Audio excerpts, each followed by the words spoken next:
What's up everyone, and welcome back to the channel. Today we've got Henry Cejudo making waves with Conor McGregor, Giga Chikadze's response to Korean Zombie, and much more. Don't forget to like this video and subscribe to the channel to see more videos just like this. Now let's get into it. Jon Jones' fight approach just needs to be tweaked, according to Henry Cejudo. Ever since retiring from MMA in May of 2020, Henry Cejudo has been taking up coaching, pretty much full-time, at his Fight Ready gym in Arizona. A legendary face that seems to be calling Fight Ready his new home is Jon Bones Jones, who has been looking to move up to heavyweight. Bones was banned from his longtime gym, Jackson Wink MMA, in Albuquerque, New Mexico, following his domestic violence arrest last September. After training for a while at his home gym, Bones eventually moved to training with real bodies and has been training at Fight Ready since the end of last year, linking up with not only a former 2-division champion, but also an Olympic gold medalist in Henry Cejudo. Seems to be going well for Jones, who has lauded the gym for helping him transition to the higher weight division. In a recent interview with MMA Junkie, Cejudo talked about how he approaches training with Bones, and this is what he had to say. I saw the little thing that you got talked about. Where should he go? ATT, he should go to blah, blah, blah. No, not really. What you do with a guy like Jon Jones is you build a team around him. Yeah. He is the team. He doesn't need to be pushed. He needs to be tweaked. He's already been through hell. He's already been through the turmoil. So that's kind of what we do with the athletes here. Bones hasn't fought since he beat Dominic Reyes by decision in early 2020. Not long after that, he vacated his light heavyweight title to move up to heavyweight, a fight in which has yet to materialize. What do you think about Cejudo's comments about training someone like Jon Jones? Giga Chikadze responds to the Korean Zombie after his loss to Calvin Kattar. This past Saturday at UFC Vegas 46, Giga Chikadze suffered the first loss of his UFC career when he dropped a unanimous decision to Calvin Kattar. The lopsided loss was written on the faces of both men, as Chikadze was left a bloody mess following the fight. Still, he showed a lot of heart throughout all 5 rounds, but it just wasn't enough. Going into this fight, Chikadze was on a huge run, having won 9 straight, 5 of them finishes. But just a few days before the fight, Chikadze questioned why the Korean Zombie, Chan Sung-young, was being tapped to replace Max Holloway for UFC 273 to take on champion Alexander Volkanovski for the featherweight title. Chikadze even called Korean Zombie the quote, easiest fight in the division. Well, after Chikadze's loss on Saturday night, the Korean Zombie decided to throw some salt on the wound and posted a facepalm emoji and tagged Giga Chikadze in the tweet. Chikadze saw that tweet and responded in kind to Korean Zombie by saying this on his Instagram stories. "Thank you, my real supporters. I love you all and owe you a speedy comeback. There's a lot of fake people around, but that's okay. Also, f you, Korean Zombie. Be happy with someone else's loss, you cheap f." It remains to be seen what happens here. But what do you think of this back and forth? Henry Cejudo and Conor McGregor pepper each other with online jabs. A little back and forth between Conor McGregor and Henry Cejudo hit the internet over the weekend, and it's got fight fans all giddy. Unfortunately, McGregor deleted all of his tweets, but nothing on the internet is ever deleted for good. So we got some nice tweets for you, hot and fresh. McGregor threw the first jab by posting, "Henry Cejudo is a little fart," to which Cejudo responded with, "What do you know about farting? You always run out of gas." Then Cejudo posted 2 photos, one of him in action with the caption that said, "Double champ," and another of McGregor being submitted by Khabib that read, "Double chump."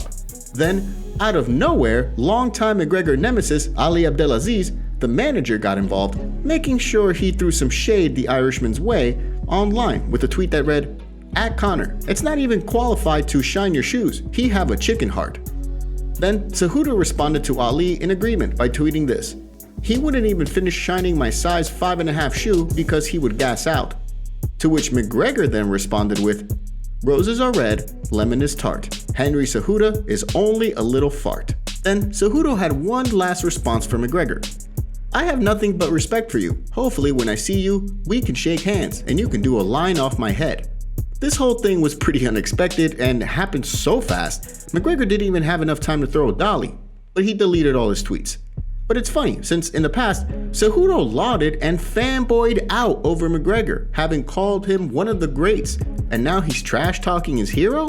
This is what Cejudo said in the past about McGregor. Conor McGregor walks his talk. # greatest of all time. What do you think about this whole situation?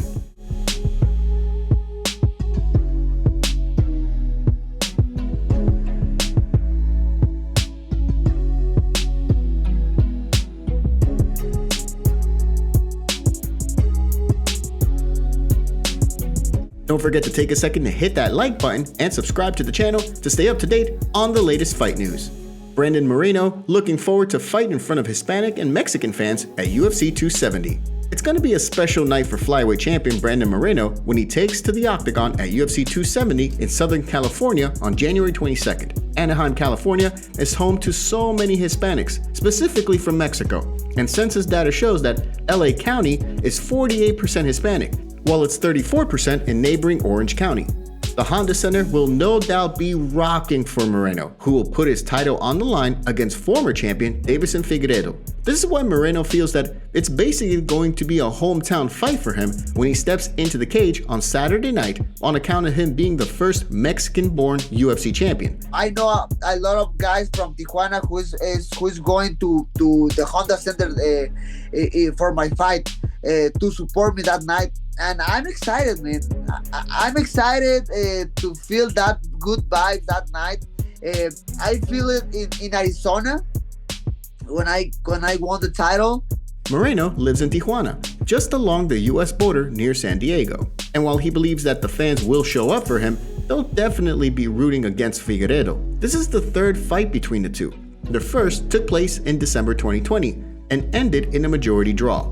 The second fight happened in June of last year, with Moreno taking the win via submission in the third round. And this fight will see fireworks as Figueiredo is a knockout artist, while Moreno has shown that he's able to finish fights when he's called upon. How do you think this third fight will go?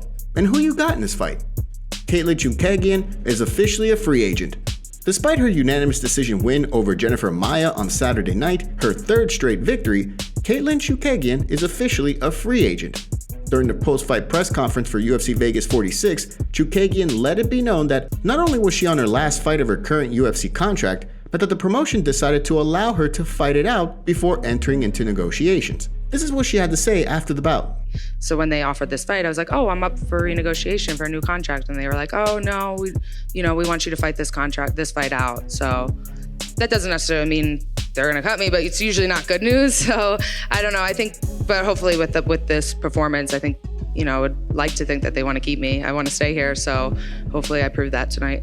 Chookagian has been a legitimate female flyweight contender for several years and even fought for the title against Valentina Shevchenko in February 2020, but lost by a TKO in the third round. Still, her only losses are to Valentina and Jessica Andrade, and she's won 3 straight and is currently ranked number 10 in the women's flyweight division. Still, with no new contract, Chookagian is officially a free agent, and UFC President Dana White has said they'll wait and see what happens here. What do you think about the UFC not immediately re-signing Katlyn Chookagian? Thank you so much for joining us today and catching up on all things MMA. What do you make of what's going on in the fight world? Make sure to like this video and subscribe to the channel to stay up to date on all the latest news from the MMA world. See you next time.